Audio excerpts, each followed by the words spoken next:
Thank you for waiting.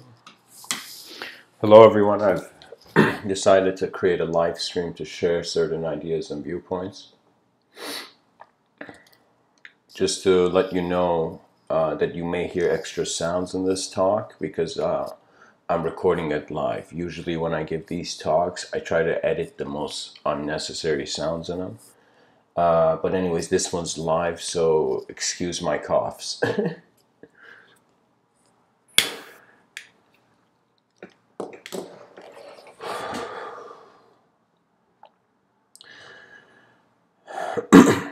Today's episode is titled Looking into Time, this live stream.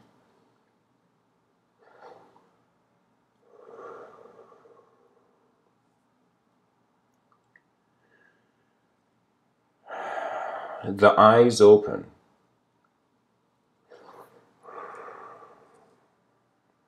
A world appears. Within this world, an aspect of it, a part of it, has become aware of itself. And it is considering more than living as a planet, we are considering we are living in the planet, as if it's a location. So the mind managed, or in some sense was pushed to a point where in order to survive, it had to, in some sense, develop a new dimension for itself, which was the development of language. Technologies add dimensions. This is why they're relevant. Excuse me.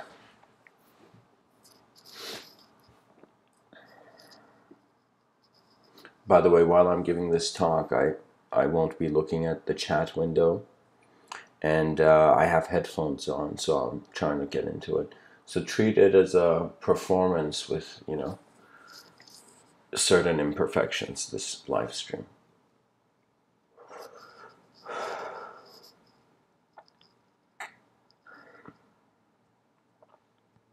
I was astonished. I was astonished by what I am from an early age. I was astonished in how my mind, prior to learning language as a child, I have self-aware memories. Sometimes when I think about what I remember when I was young, the environments to some degree are vague, but who I was in that moment is not vague. And I remember that I was this silent intelligence. That means early on in my life, it's as if where my consciousness began was during my gaze.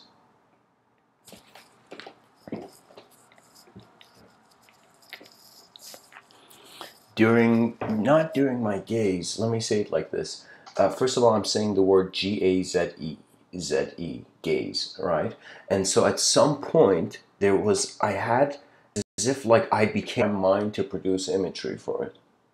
So what I'm telling you is that I have a way of acknowledging myself, which is like right now while I'm giving you this live stream, with a certain history and a sophisticated development of certain ideas I've looked into, But before all of this, before I learned language, how to speak, how to communicate the inner world to the outer world, I was in some sense just life happening. It's as if before, it's very hilarious. Before you have self-individualized yourself, you don't have memories. You're kind of just traveling as is, your attention, right? So this was the fascinating thing, that the world began from silence, or let me say, the worlds of our civilization. Either there's many different civilizations in one world, or there are many different worlds for one civilization. I choose to look at reality as the latter, as the planet is attempting to create perfection. Let me tell you, there's an intelligence in this universal sector. Call it God, call it whatever, deny it, play your games. But at the end of your at the end of your artificial joys in this life, you will have to confront the truth of what will happen. And so I within me, I found, like, I wasn't like this as a kid. When I was young, right, I still was, my ego wasn't too harsh, wasn't too strict, but I had it. Whenever things would happen to me, I would look at the sky and be like, why does this happen to me, God? I was raised in a religious setting. And then I would, for example, pray and say, God, change this, God, change this, God, change this. Like, in my mind, there was those kinds of efforts of intense activity done. But eventually I came to a realization that if there is God, I am talking to a stranger. What I mean by that is, what has my mind created a relationship for which dictates my behavior, because language is the technology of subtler meaning laid upon the world. You see, at some point we were able to have free will. The moment free will developed, it was like all of existence, all the galaxies and planets different than ours, all the stars different than us. They suddenly stopped and they slow hand clapped for a creature that had free will. What does this mean? This means we could decide based on our awareness to change something in the history of physical and non-physical events. So you gotta like right now I'm a person talking, right? And if you are, I think there might be like a few listeners, maybe like one or two people tuning into this live stream. But I'm telling you, you have a relationship with your physical body, and you have a relationship with the eyes, with the one looking through this physical body, like literally your eyes. You might think you're just your body, that's okay. You might think there is no mind, there is no other conscious, another, unexplainable dimension of consciousness, further. Like, you might want to ignore the unknown, but the unknown will not ignore you. And that is the most profoundest teaching that I realize more than in this life. I need to have a purpose, direction, and all this. I need to just attain adjustment skills. Adjustment skills means you are detached from the world that in some sense has mental consequences for you. When I say mental, I don't mean the word, like that word is a weird word. I can't use it nowadays in this culture. And people in the future, if you hear this talk, like maybe like 100 years from now or whatever, I'm telling you, it's weird. I can't use the word mental because it implies many things to society. But I am speaking about a notion that there is a subjective self and there is an objective self. The objective self is the world of the objective self is aligned based on the harmony and stability to perceive physical reality. Objects, to perceive objects. So what I'm saying you is that a sense of yourself is that you are an object, honestly, and other people you look, they're objects. Like, that's just, a bit ahead of the subatomic discussion, So this is what I'm telling you, is that there's the objective self. But then there's the subjective self, which I was fascinated. So many people are fascinated by the ideas of other people. I was fascinated that I was having ideas, like, what are these things? Because for me, I told you, my evolution, a stage of it was silent. I was just a silent witness in the world. Then language and information molded me and gave me authorization to express. Based on a 50% my own decisions and 50% the world's like, this is going to happen to you regardless you like it or not, because that is how the road is built if you want to journey it, And so this is what I'm saying, that I developed a relationship with existence, with the world, that was no longer separating me from its natural continuity. The secret of eternal life is in how existence is happening every moment. They just don't say it. Because you realize that time and space need a blank canvas to be drawn on and to be given value. The mind, in order to continue its further evolution, attained a sense of self-value and other value comparative mode of thinking. It began to assume the world in a subtler secret dimension where abstraction and imagination live, and memory. For me, I have no problem with chaos. Because if I do, I will have a problem with the order. What does that mean?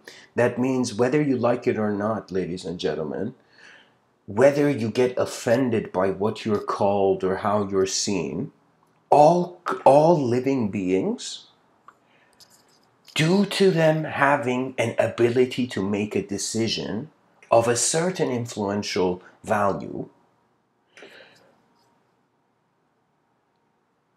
you can be given either the red lightsaber or the blue and green.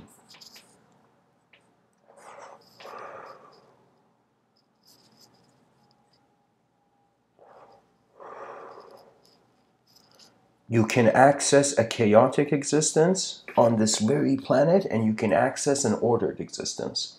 A chaotic existence would mean, in some sense, pretty much the end. That means you are on this planet as a being of momentary, wakefulness, and so you're suddenly being like, okay, there's there's this old saying in Western society where they say the road to hell is paved with good intentions. I don't know what kind of weird environment that dude was in who said that, but it makes sense that if someone is suddenly too nice to, you're like, okay, this guy's not being himself, so what's going on, Everything in life is about vision. And all visions are being administered by an origin of attention. This origin of attention, it can continue, as ancient meditative texts have said, beyond. It's as if like you can be awake even you're asleep. Like that's how badass the people were back in the day. The guy's like, even when I sleep, I'm awake. I know what happens. Because they acknowledged that the soul had nothing to do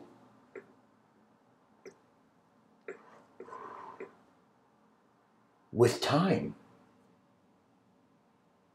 That means when you look into time, it's empty because you are giving it a structure. You are giving it architecture. We are all architects of the values that we hold most dear. Once you realize this, you realize the value of a universal perspective. This is our current evolution. This is like the only, I find, value my existence has.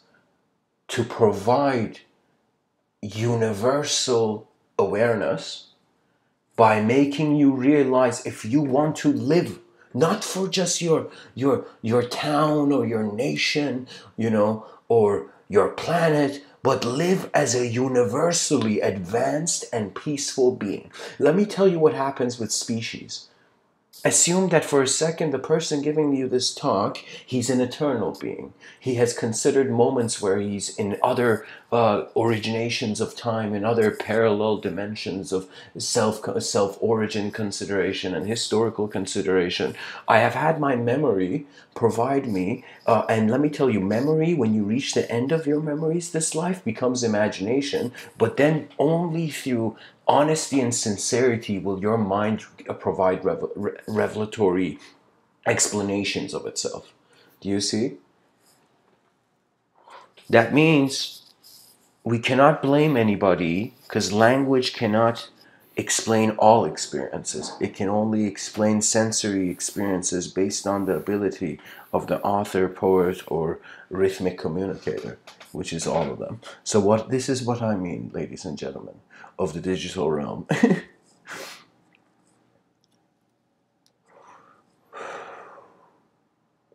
Your body is made of earth.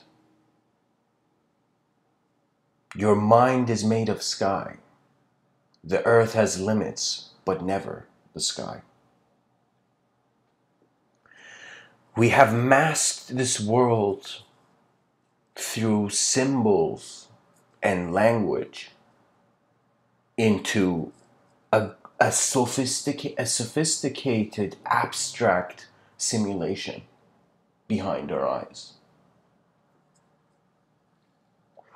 That means before a person speaks, you only have access to their objective self. When a person speaks, you have an access in their subjective self.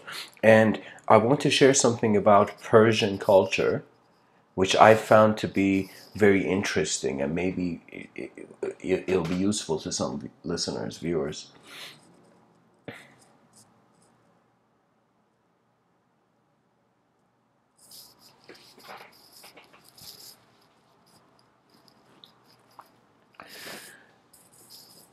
What I realized from the people around me when I was, I don't know, 10 years old or 11 years old, and I'd gone to Iran in the summer.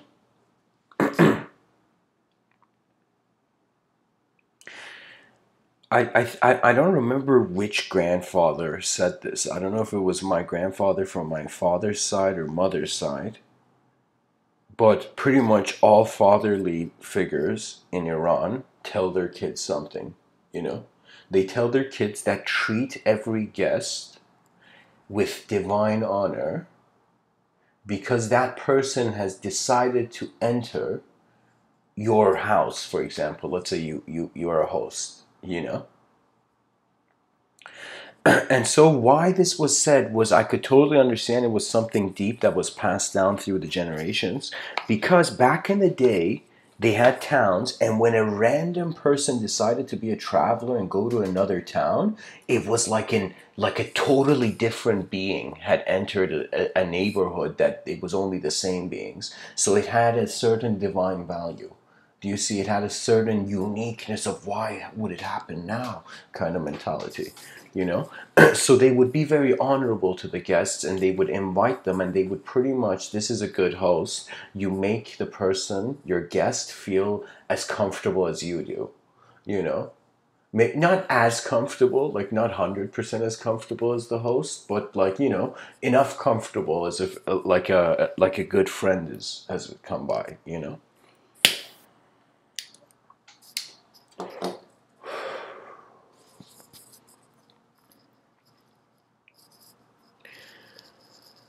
Self-awareness is the most important concept in this universal sector, regardless of your dimension, your stature, your form or formless entrance. We have identities until we no longer need them. We use technologies until we no longer need them, because the truth commands a further exploration. That is what Mr. Within is saying, that our civilization is lost in its own selfish thoughts and is letting the world die outside. Every person is simulating a world where they can be responsible for, or they can't be. And most human beings, they can't be, because it's hard to live. You gotta hustle. You know, when you're hustling, you know, you don't care about trees being ripped apart. Do you know? So society for me is a distraction from the natural world that is being destroyed all the time. And some people say this world is ours. You know, literally, like, you know, they have misunderstood the concept of a host. The world is not ours. Only for a little while we are here.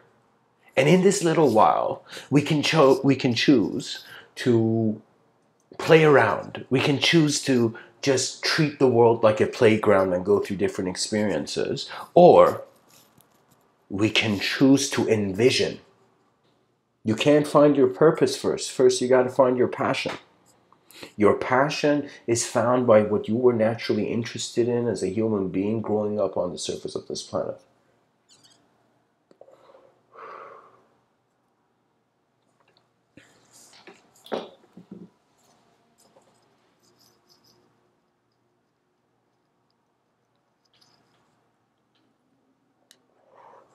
I like the Vedic approach to self-inquiry and self-awareness and self-realization. It's as if like for every person, they have a world where they, it's, there's, how can I tell you? There's an inner world and an outer world. The outer world, which is the domain of the objective self, you could do many things and you should use your body. I don't feel kids should meditate more. They should meditate from 20 minutes to, let's say, 40 minutes a day. Children should meditate 20 to 40 minutes a day, which what I mean by that is like you should just, as whoever you are, you should just go sit down. And for 20 to 40 minutes, 20 minutes, the more busier you get, 40 minutes if you're not busy, just sit and just take life in. Observe life. Do you know? I find from grades 1 to, from kindergarten to grade 3, let's say, the grade 3 or 4, the classes should not be in chairs. There should be comfortable seating on the ground, where people can relax, right? And when they relax there, there should be meditative sessions where the teacher comes in and doesn't teach right away. The teacher comes in and says, hey, everybody, please just, find a comfortable position to close your eyes and listen. And then we're going to continue like the class like that. And so let's say all these little kids, they just come there and they sit and they listen, And then the teacher says one thing only and doesn't say anything. He says, guys, think about your life and how your lives are. And share something nice about it with the class, something like this. And then we see different people sharing different things, which make the class a culturally open and friendly environment. If Canada embraces what I'm saying, something similar to the sort, you're going to have cultural integration happen so beautifully that think of it this way. An immigrant kid comes into a country. I'm not saying my own situation. My own situation is completely different. But I'm saying imagine an immigrant kid come up. Let me say it like this. Imagine two immigrant parents. They're looking at the country they're in and they're like, oh my God, there's better countries out there. And so they get out of the country, right? And through all the hassles and hardships of being able to be even eligible, they get into a country. Now that they've gotten into the country, they are like, it's as if they feel like they need to, their children should embrace this culture. And so, you know what I mean? Like a lot of immigrant kids are in some sense, they come home to a different culture. When they leave their house, they're in a different culture. Do you see? It's as if for a lot of immigrant kids, when they're inside their house, they're back home in their own country because their parents and their environment have certain values of the such. And so it is the task of the parent to educate the child when it's incapable, and it's a task of the child to educate the parents when they are becoming incapable. That's just the cycle of life. You cannot forget your origin, because if you do, you will feel that guilt where you ignored something you should have attended, you should have been present for. Do you know?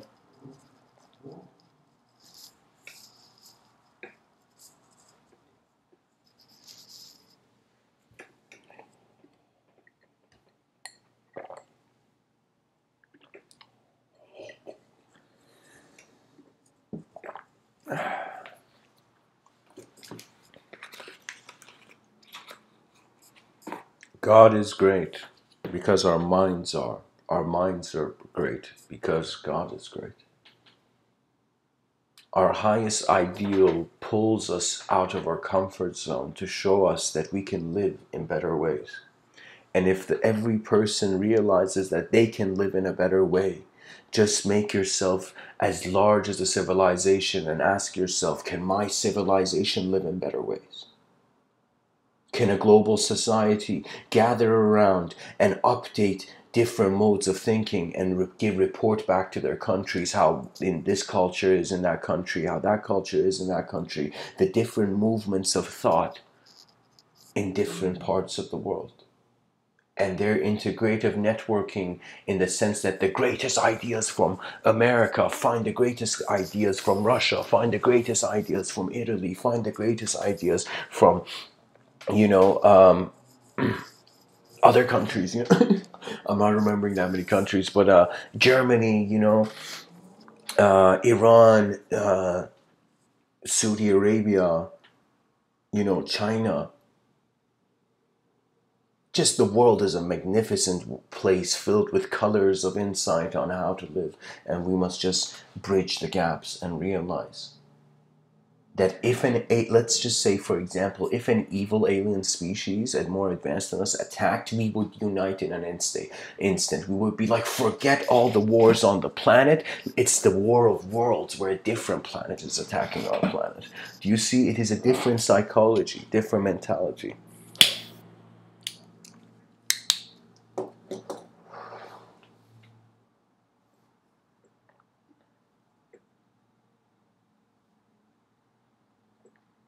So pretty much what I'm saying is, you will go through a conceptual obstacle course of life revealing to you that you are directly experiencing it before interpreting it, and that direct experience is pre-thought, it is pre-assigning a symbol value, and so you see that the world is just a limitless place. As if children, they walk with eternal eyes until they are scolded into temporary modes of self-acknowledgement.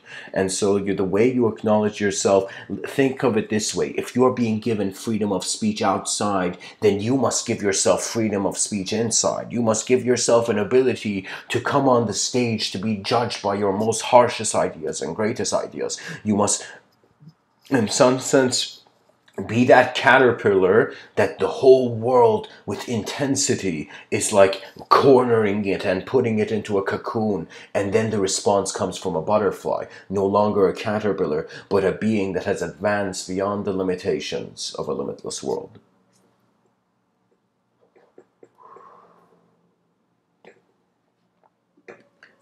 Philosophy and art, they're being treated as if they are dead. Religion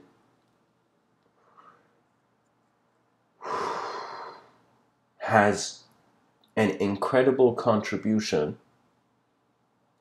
if it can manage to exist without interrupting other natural cycles of existence.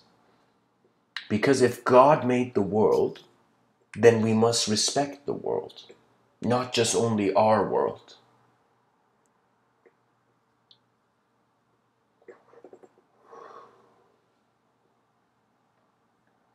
Anytime I have gotten angry, I have felt its karmic echo, and I have become sad about what will happen to me.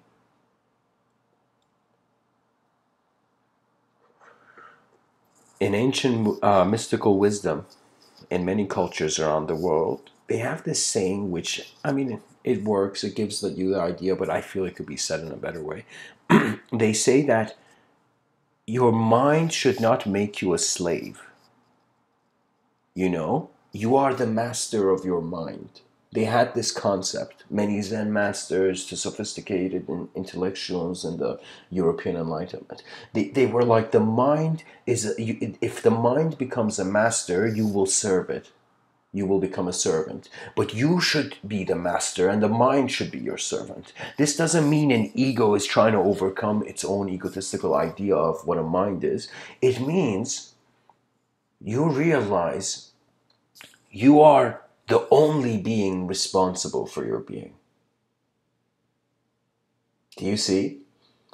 Until you eventually, through the years that life unravels for you, you realize that you can work with others to advance, and then they have to work, and in their resumes they share ideas which contributed or had a visionary depth for civilization, as if children were no longer treated like kids, they were treated of like as geniuses.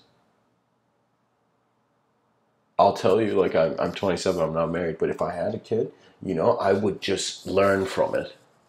you know, and I would be very peaceful and trying to keep the child in a natural state of growth rather than unnatural. Children who in some sense experience a certain abuse, and they can't handle it because their universal view of themselves hasn't developed yet, like they have no idea of who they are supposed to be, so they get overpowered by the own values their mind creates of how the incident or experience went, you know.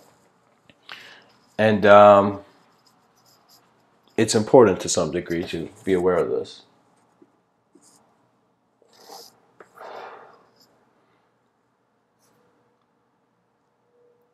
You know, somebody asked me, what is enlightenment? And I was feeling playful, and I said, enlightenment is waiting at a train station in the clouds. What that means is you are awaiting supreme truth, but in a state that is not only acknowledging physical resistance. It acknowledges that the mind is fighting for its life every moment. And so we are solidified into egos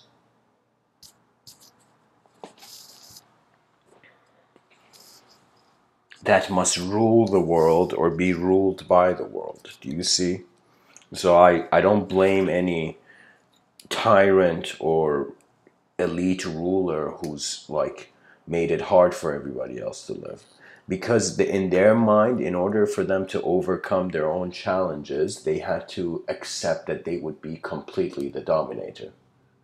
And in accepting yourself to be completely the dominator, that means weakness is not something you like. And because weakness is not something you like, when you see weakness in your environment, you overuse it. You try to show off your own strength, you know? And so all I'm saying is that when a calm mind leads to a calm destiny.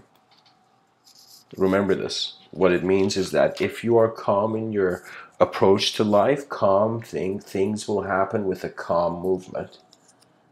This thought can have a speed faster than just the current speed we have, right? Like faster than the second handle going on the clock.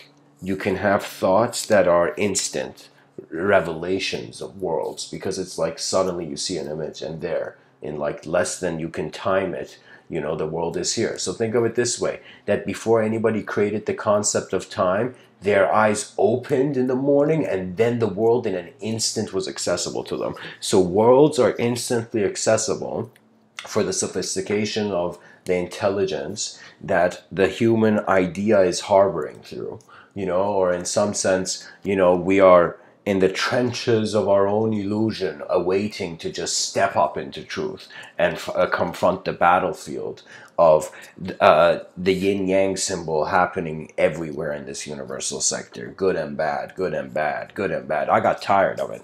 I got super tired that bad people are getting, you know, hit by good people and good people are getting hit by bad people. And I was like, what is this? Are we hamsters? Are we hamsters in this constant cycle of good and bad?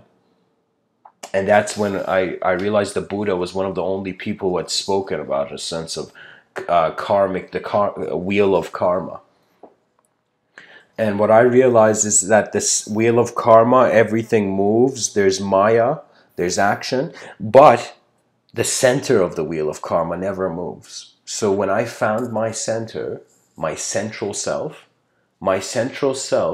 was not conceptual, so it did not have to have acceptance of itself through dualistic frameworks. What I mean by dualistic frameworks is that I didn't have to doubt what I already was being. Do you see? That's how the word spirituality showed me that it was so much beyond the word, beyond like just a linguistic meaning. Your consciousness thinks it's a person right now, because in your mind, the idea of yourself you have accepted is individual.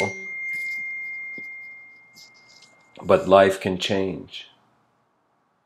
And eternity's entrance is a heavenly freedom. It is a freedom of not a utopic or dystopic structure. Like it doesn't, I'm not talking about a certain heavenly society.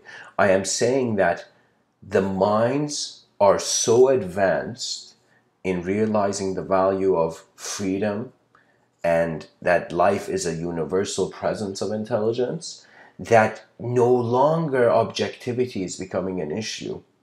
That means we're not living like minds on this planet, we're living like bodies. Bodies in better suits. We're still animals, you know, in a very large sense. Because our minds have not educated, our minds are serving our bodies. Do you see what I mean? But when your body serves your mind, that's when you have levels of cellular and atomic self-communication occur, where if you are sick or something, it's as if a detached witness in your eyes is confronting a physical condition and wondering why it's there, only to realize that it chose it to be there. We are free before we cannot be. Much blessings and namaste.